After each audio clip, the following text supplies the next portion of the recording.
দুরুদ পড়তে কষ্ট হয়। যে ব্যক্তি দুরুদ না পড়ে ওই ব্যক্তি যে দুরুদ বিশ্বাস করে না ও জান্নাতে যাইতে পারবে না। ঠিক কিনা জোরে বলেন।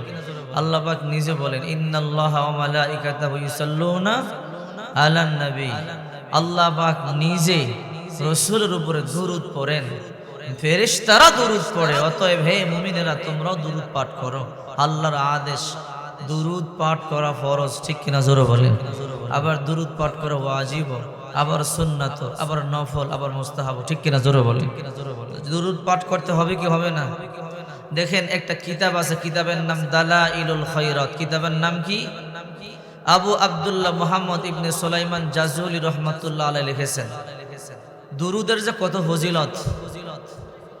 আবু আব্দুল্লাহ মুহাম্মদ ইবনে সুলাইমান জাজুলি রহমাতুল্লাহ আলাইহি অনেক বড় একজন আল্লাহর ওলি ছিলেন।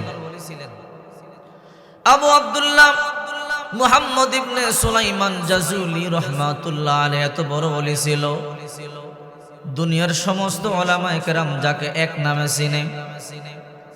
দালাইলুল খায়রাত কিতাবের মধ্যে লিখেছেন আবু আব্দুল্লাহ মুহাম্মদ ইবনে সুলাইমান জাজুলি রহমাতুল্লাহি আলাইহি ওনার সঙ্গীদেরকে নিয়ে লম্বা সফরে বের হলেন।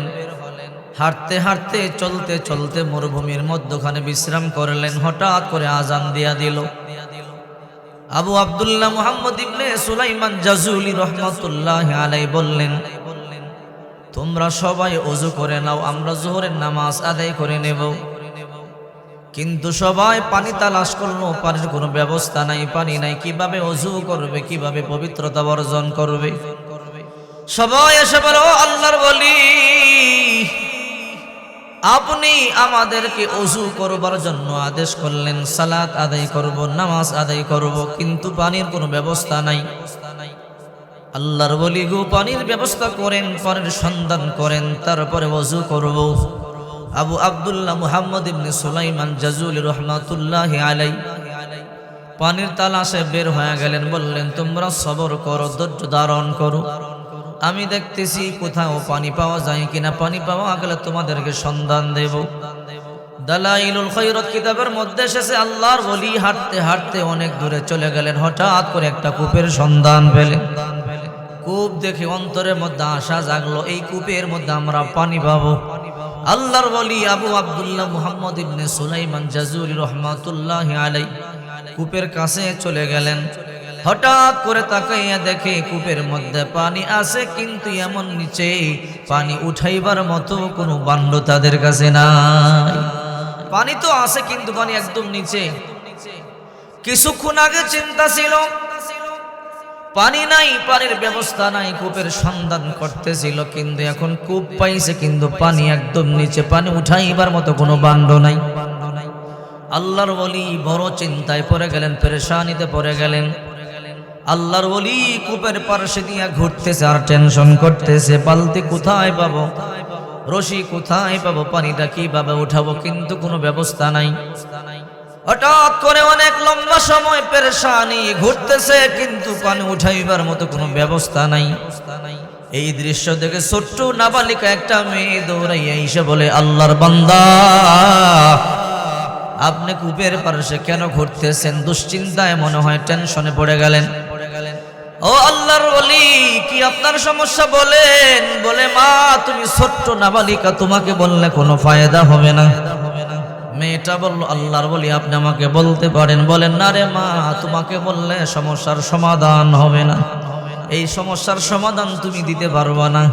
ছোট্ট মেয়েটা বলে, আল্লাহর ওলি অবশ্যই সমাধান দেওয়ার মতো ব্যবস্থা হতে পারে, আপনি আমাকে বলেন। বারবার জিজ্ঞাসা করবার পরে আল্লাহর ওলি বলে, মা আমরা মুসাফির, পথ চলতে চলতে মরু প্রান্তে আমরা বিশ্রাম করবার জন্য বসে গেলাম।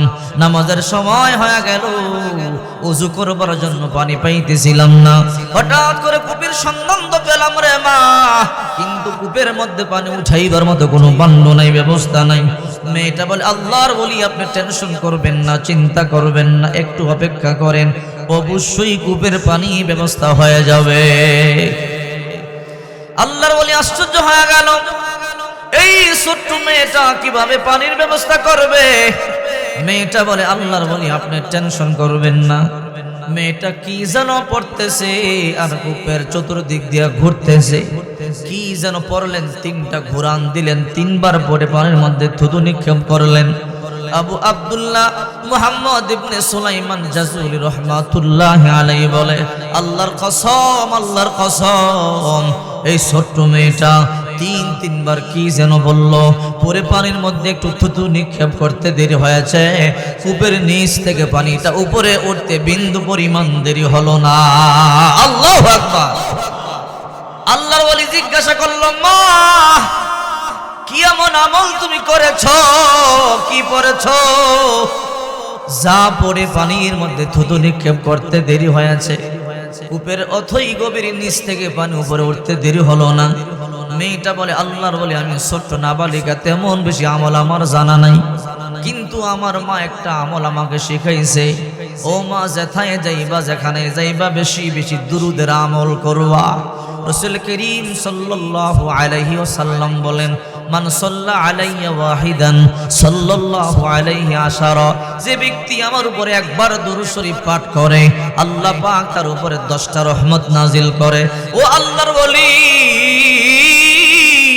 আমার মা বলেছে টেনশনে পড়লে দুরূদ পাঠ করবা, বিপদের মধ্যে পড়লে দুরূদ পাঠ করবা, মুসিবতের মধ্যে পড়লে দুরূদ পাঠ করবা, অসুস্থ হইলে দুরূদ পাঠ করবা।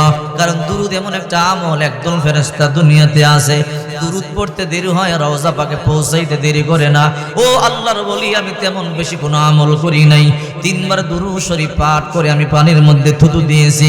আল্লাহর কসম, আল্লাহর কসম, দুরূদের বদৌলতে আল্লাহ নিচ থেকে পানি উপরে উঠাইয়া দিছে। আল্লাহু আকবার বলেন।